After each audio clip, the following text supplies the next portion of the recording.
Eh bien, est-ce que c'est une addiction à Tinder, Vitrofanie, mon cher Gilles Jean-Marc, avec ton beau pull? Quel est le point commun entre un jeune à casquette et un scout? Le jeune à casquette nique ta mère et le scout monte sa tante.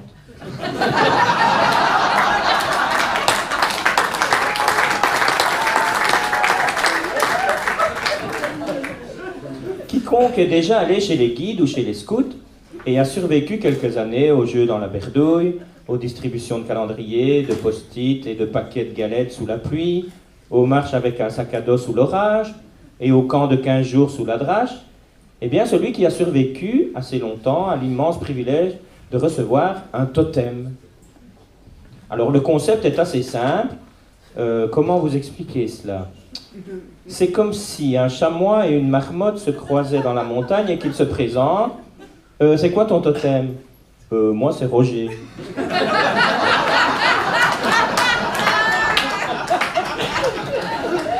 Et toi? Moi c'est Josiane. Mais chez les scouts, c'est l'inverse. Ils ne s'appellent plus par leur prénom de naissance, mais par le nom d'un animal qu'ils ont reçu, le totem. C'est vers l'âge de 11 ans que les totems sont choisis par ceux qui en ont déjà un, ou par les chefs, en fonction du physique et du caractère de la personne concernée. C'est souvent bien trouvé, mais le physique d'un garçon de 11 ans peut légèrement évoluer avec les années. C'est ainsi qu'on peut croiser du côté de par ici un souriceau de 120 kilos,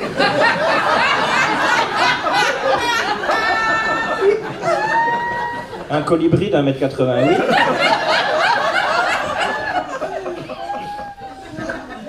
un chamois qui n'a pas de peau, peau de chamois, un fox d'origine italienne, il est dans le fond de la salle, il paraît.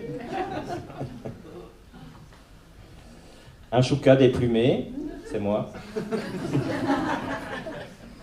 Un chat qui a la souplesse d'une tablette de marbre.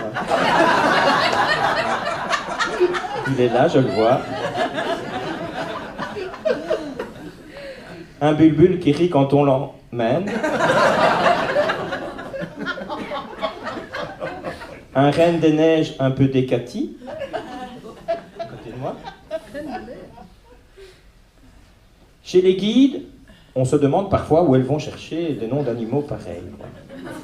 Agapornis, Acanthisa, Alactaga, Shinkawa, Burunduk, Ovawar. Moi, je crois qu'elle les invente. Chez les garçons, c'est plus terre à terre, plus direct. Caïman, morse, lapin, esturgeon, mouche. Pas facile à porter tout ça. Moi, je crois que parfois, les chefs sont bourrés au moment de donner les totems. Comment expliquer les totems suivants? Bobcat. Ils se sont creusés pour trouver celui-là. Glariole. Leur choix n'est pas très clair. Spermophile. Suffixe phile, du grec ancien philos, qui aime.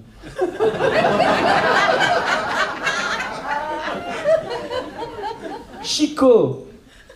Ils avaient une dent contre elle. Moufette. Ils ne pouvaient pas la sentir. Blaireau, quelqu'un de barbant peut-être.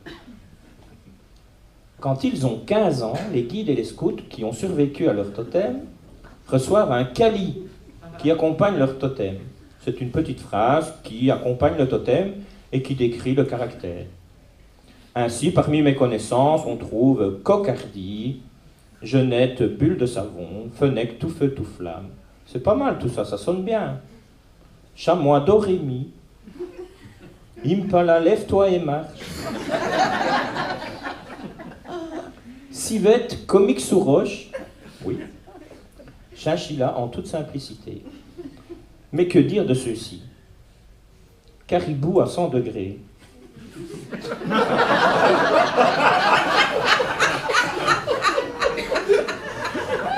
Marmotte de beurre. Gavial de travers. Wombat box. Pas l'ombre d'un doute. Harakiri. Belette Igby.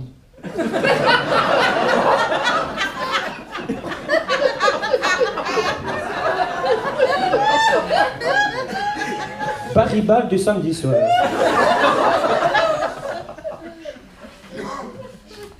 Mais pourquoi est-ce que je vous raconte tout cela? Eh bien, il y a 3 semaines, je me trouvais dans un caboulot avec 3 copains, et voilà qu'on se met à parler de nos souvenirs chez les scouts. On rigole bien, et puis on s'échange nos totems. Moi, c'est Chouka. Ah, moi, c'est Coq. Ah, moi, c'est Fennec. Et toi? Moi, c'est Bonobo. Quoi? Bonobo? Enfin, c'est pas possible, tu te fiches de nous. Bonobo? Non, sérieux, les gars, moi, mon totem, c'est Bonobo. Ben enfin, mais qu'est-ce que tu faisais à 11 ans pour qu'on te totémise Bonobo? Et là, le fou rire démarre. J'imagine le petit François, nom d'emprunt. Par respect pour notre pauvre ami. Non, en plus, c'est son vrai nom. Je l'imagine rentrer chez lui après 15 jours de camp, noir de boue, les genoux écorchés, puant comme un corbeau mort depuis un mois. Les retrouvailles, les bisous, le bon bain, et au repas du soir, son père qui lui demande « Tiens, t'as reçu ton totem ?» Silence. « Tu l'as reçu ?»« Ben oui !»« Ben alors c'est quoi? Guépard, lion, jaguar, grizzly ?» Le père se projette un petit peu. Non, papa, c'est Bonobo. Sa seule chance, c'est que ses parents ne connaissent pas bien l'animal. Et c'est quoi un bonobo? Il ne leur dit pas que c'est un grand singe qui, dès qu'il est stressé, éprouve un besoin immédiat de pénétration, que ce soit sur sa compagne, sa sœur, sa mère, sa grand-mère, son frère, son père, ou le premier primate qui passe. Non, il ne le dit pas. Il dira plutôt, c'est un petit singe. Bonobo. Et puis, le dimanche soir, toute la famille se retrouve sur la RTBF à 20h40 pour regarder le jardin extraordinaire.